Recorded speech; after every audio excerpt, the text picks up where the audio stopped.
Salam The 1 Minute of Law Studies. Kita lanjutkan pembahasan hukum acara perdata. Pada episode ini kita membahas tentang sidang insidentil. Jadi rekan-rekan sekalian, dalam pemeriksaan perkara perdata, ada kalanya hakim melaksanakan sidang insidentil di tengah-tengah pemeriksaan perkara, di mana sidang insidentil ini sendiri adalah sidang yang dilakukan atas dasar adanya kebutuhan pemeriksaan tambahan atau pemeriksaan secara khusus terhadap satu atau beberapa materi pokok perkara yang dipandang perlu oleh hakim, dan hasil pemeriksaan ini mempengaruhi tahapan pemeriksaan berikutnya, apakah dilanjutkan atau dihentikan.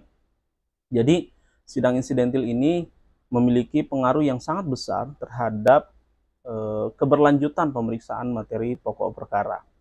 Jadi rekan-rekan sekalian, sidang insidentil ini dilaksanakan atas dasar diskresi atau kebijakan dari hakim yang memeriksa perkara tertentu didasarkan pada adanya kebutuhan untuk melakukan pemeriksaan secara khusus terhadap hal-hal tertentu yang dianggap hakim perlu untuk diselesaikan terlebih dahulu sebelum memeriksa secara lebih lanjut materi pokok perkara.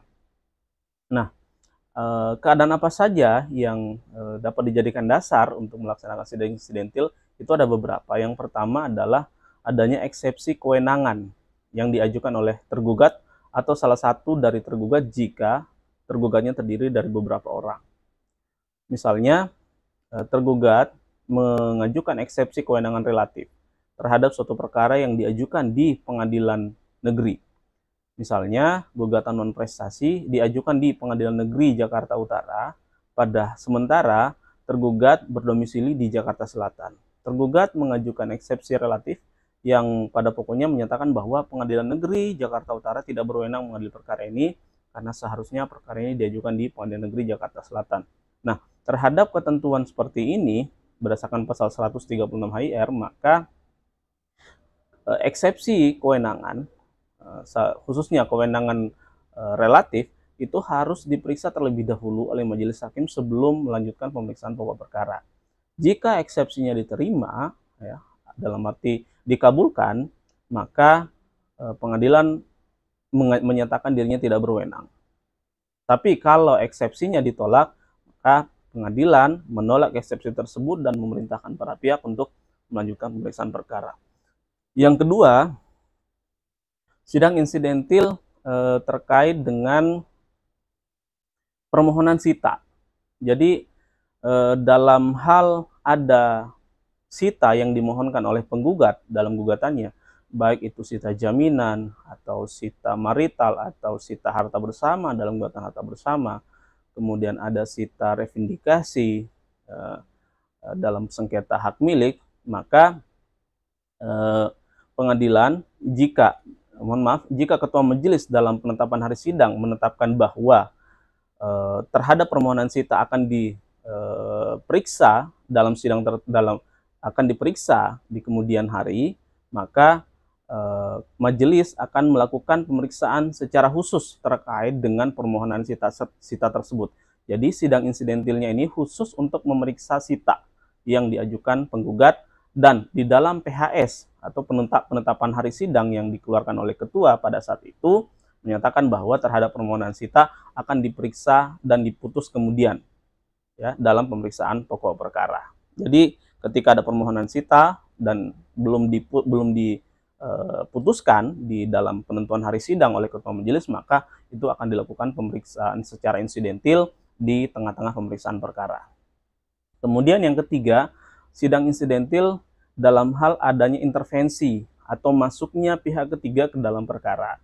Jadi intervensi ini nanti secara khusus juga akan kita bahas, diajukan oleh pihak ketiga untuk masuk ke dalam perkara, baik untuk membela salah satu dari pihak tersebut, penggugat atau tergugat, atau untuk membela kepentingannya sendiri. Jadi ketika pihak ingin masuk, baik karena ia ditarik oleh salah satu pihak, atau dia masuk untuk membela salah satu pihak, atau dia masuk untuk membela kepentingannya sendiri, maka diajukan permohonan intervensi kepada majelis, dan majelis akan melakukan pemeriksaan secara insidentil untuk menilai apakah intervensi tersebut beralasan atau tidak. Lalu yang keempat, Sidang insidentil biasanya juga dilakukan ketika ada permohonan untuk misalnya. Kemudian yang keempat adalah sidang insidentil terkait dengan adanya kemungkinan untuk memerintahkan, bagi hakim untuk memerintahkan pihak pemohon sita, dalam hal ini penggugat, menyerahkan uang jaminan terhadap pelaksanaan sita.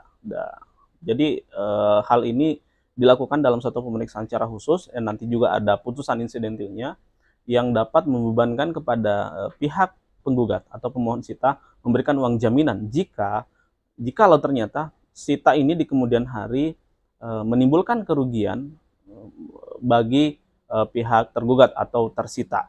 Nah, ada 4 keadaan ini yang biasanya dijadikan dasar bagi hakim untuk mempertimbangkan perlu tidaknya dilakukan pemeriksaan secara insidentil sebagai bagian dari pemeriksaan perkara secara keseluruhan. Yang penting untuk diketahui bahwa pemeriksaan insidentil ini dalam banyak hal atau secara umum mempengaruhi terhadap jalannya pemeriksaan perkara di kemudian hari. Lanjut atau tidaknya pemeriksaan ke materi pokok perkara. Seperti tadi misalnya ketika eksepsi relatif dikabulkan, maka pengadilan menyatakan tidak berwenang dan pemeriksaan pokok perkara tidak dilanjutkan. Sama juga ketika misalnya intervensi dikabulkan, maka pihak-pihak dalam perkara berubah ya, ada penggugat, ada tergugat, dan ada intervenian. Jadi ini sedikit terkait dengan sidang insidentil yang perlu dipahami, mudah-mudahan bermanfaat bagi rekan-rekan sekalian. Demikian, salam The 1 Minute of Law Studies.